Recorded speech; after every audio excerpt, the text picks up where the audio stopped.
qui dove il mare luccica e tira forte il vento, lì su una vecchia terrazza davanti al golfo di Sorrento.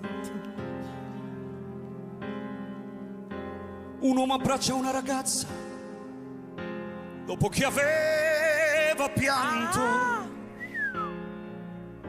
poi si schiarisce la voce e ricomincia il canto. Te voglio bene assai, ma tanto, tanto bene assai.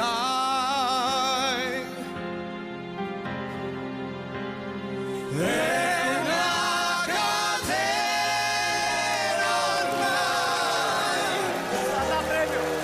che scioglie sangue in te vera.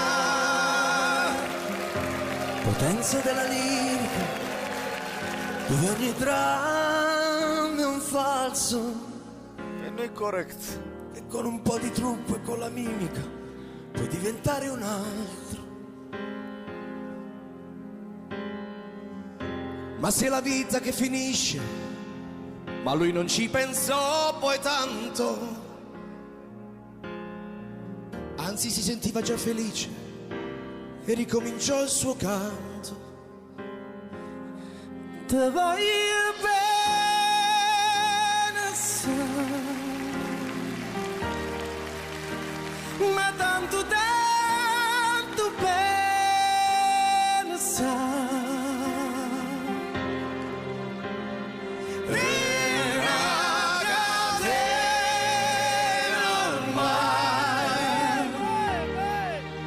Scioglie sangue di te vera.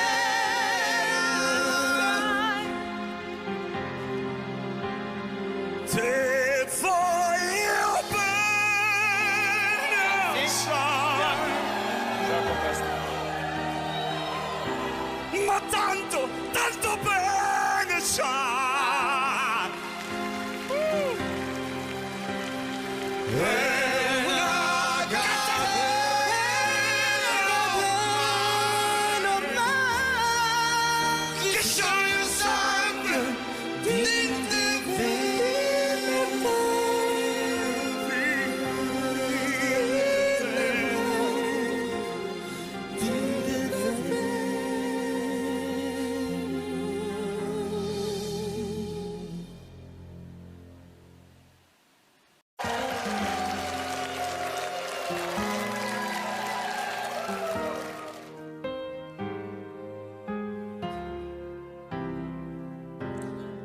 Qui dove il mare luccica e tira forte il vento,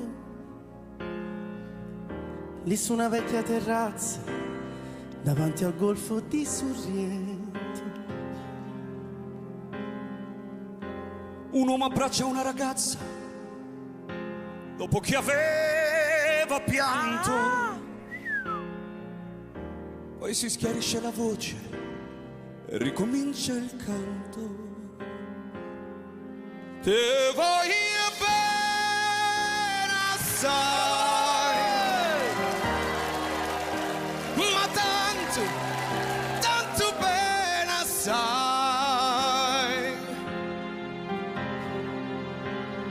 È una catena ormai che scioglie sangue in te vera. Potenza della lirica, dove ogni dramma è un falso E noi correct. e con un po' di trucco e con la mimica puoi diventare un altro. Ma se la vita che finisce, ma lui non ci pensò poi tanto, anzi si sentiva già felice e ricominciò il suo canto. Te voglio bene assai, ma tanto tanto bene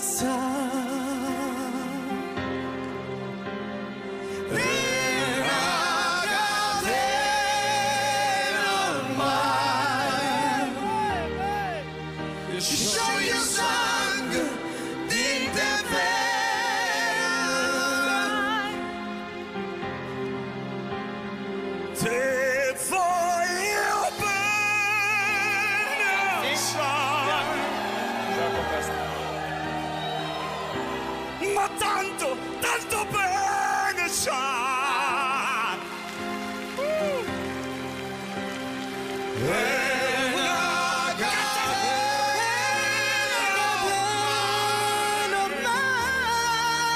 Che scioglie il sangue dentro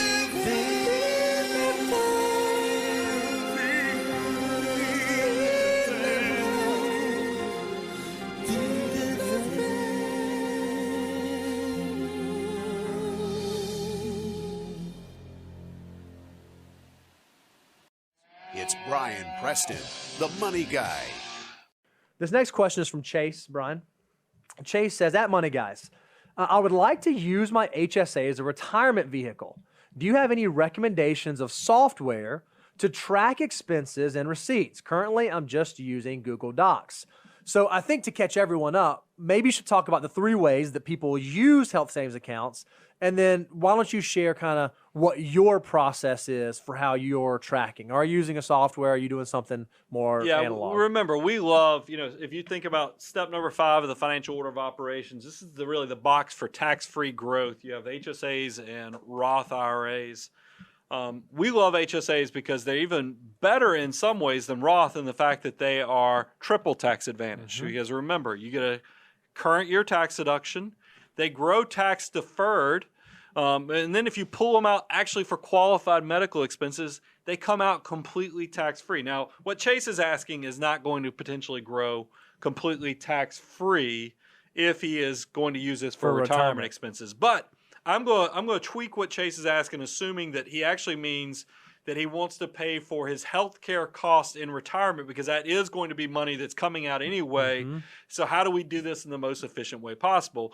Well, we have found, and I think the number was 94%. I can't remember if it was 94 or 96. It was 94, 96. Those are 2. Because only 4% of the population is actually using the triple tax advantage. Most people are doing, they put the money in, they get the tax deduction, and then they take it back out to repay themselves.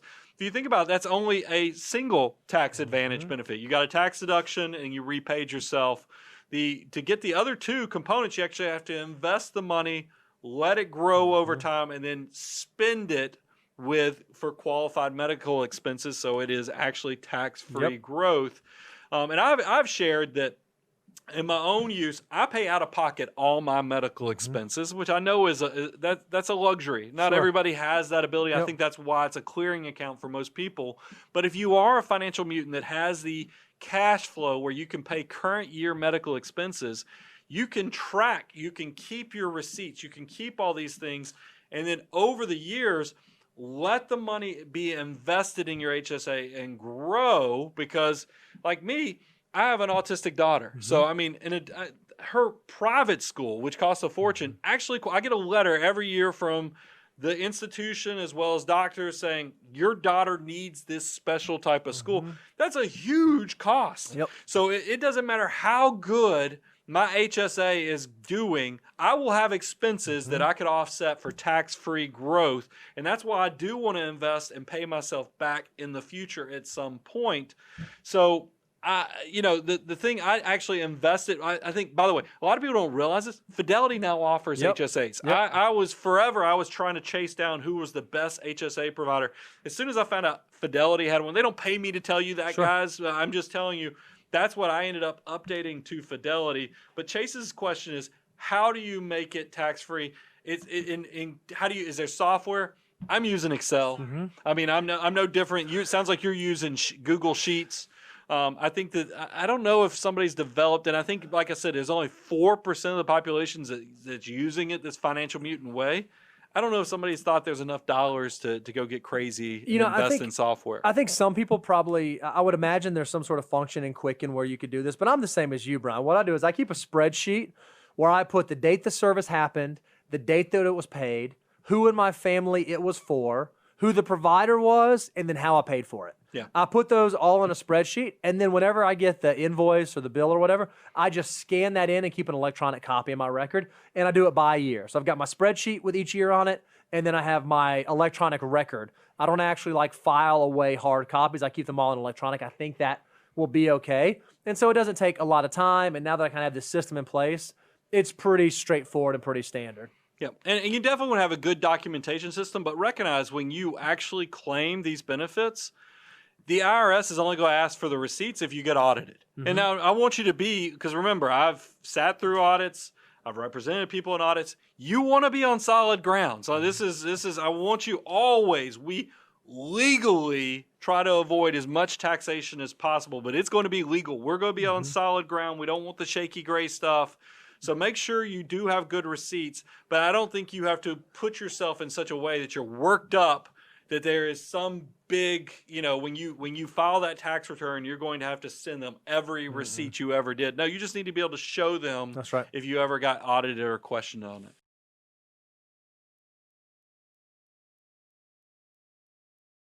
It's Brian Preston, the money guy. This next question is from Hunter, and he said, with the used car market exploding as it is today, is there any rationale into looking into purchasing a new car rather than a used car? So obviously, Hunter's watched our shows before. We talk about how much a car can depreciate in the first few years. And the conventional wisdom has always been, well, you should buy a car that's a few years old because someone else will have prepaid all that depreciation and you can avoid it. So does that mean that you should always buy a used car, or are there in fact times when you should buy a new car? And does what's going on in the used car market right now affect that decision? Yeah, I mean, I think the answer, Hunter, is it depends. I mean, I've always thought there were some distortions in the car marketplace, and the fact that Bo and I found, like, if you look at Hondas and Toyotas specifically, I'm going to tell you from my own life experience, those cars just don't, and even outside of the crazy supply chain issues we're having in this economy with all the inflation and everything else, Hondas and Toyotas historically held their value tremendously well, even in the used car marketplace. So I think that they are the closest example. It's just all the other car manufacturers, because of inflation, are kind of like Hondas and Toyotas have been, is that they're holding their value. It does create some distortions where I found personally, I was